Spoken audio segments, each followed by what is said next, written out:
Hi, this is Alex from phpacademy.org with a video tutorial for the new Boston. Now in the last couple of videos we've looked at append and append to. However, now we're going to take a look at an example application which is going to use append to append things to a drop-down list, an HTML drop-down list. So essentially what we're doing is we're creating a series of links, so 3 links, and when these links are clicked, the value of these links will be added to the drop-down box to create each option as we go.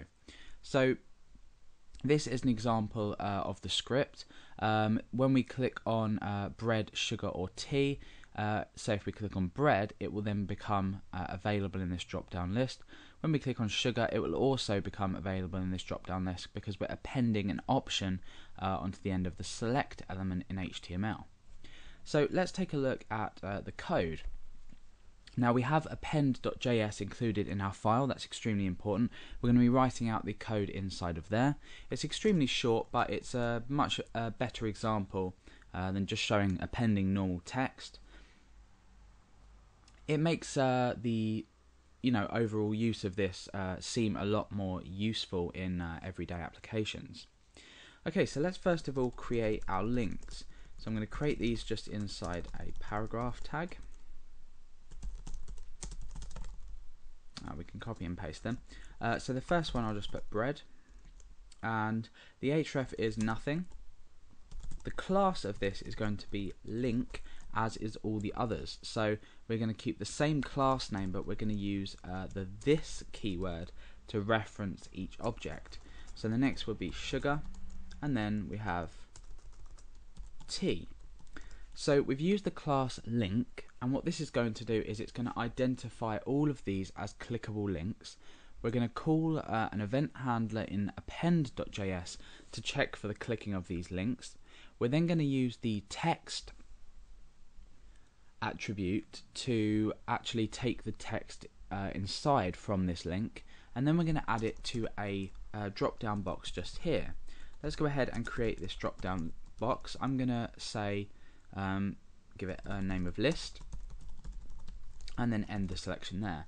Now we don't need to provide any options in here, because what's going to be happening is these options that you would usually specify are going to be appended on for us. So eventually we're going to end up with a list that looks like this, with bread, sugar and tea. However, we're going to let jQuery do this for us as we click the list. So essentially what the user is doing is defining their own list. Okay, so let's go ahead and look at the code. We first of all need to create an event handler for each of these links. So we've called this link, this class link. So for each one of these links we can use .link, and when we click on one of these links we want to carry out a function. Let's bring that down a bit. So inside of this function we want to first of all take the value from the link itself. So I'm going to create a variable called item. Now we need to go ahead and reference the actual link itself. However, we can't use link because I'll show you what happens. Let's go ahead and choose .link, and then we use the .val function to grab the value from, we use the .text to grab the value from this link. Now you'll see what happens in this case when we click on an element.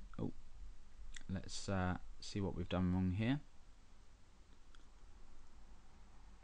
Okay, yeah, so we need to alert out item for debugging. Okay, so now that we've alerted that out, let's go ahead and click on a link.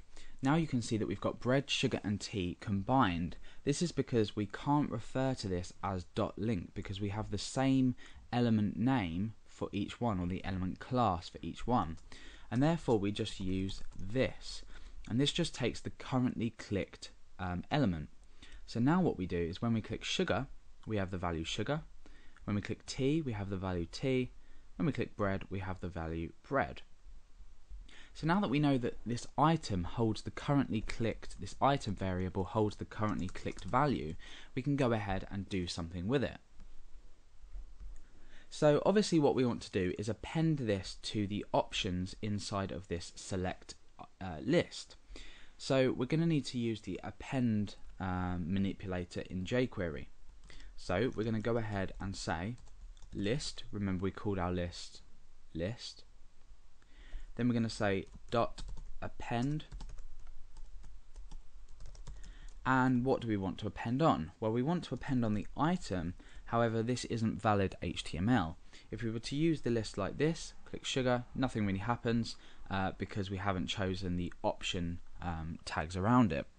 So what we need to do is we need to create some option tags.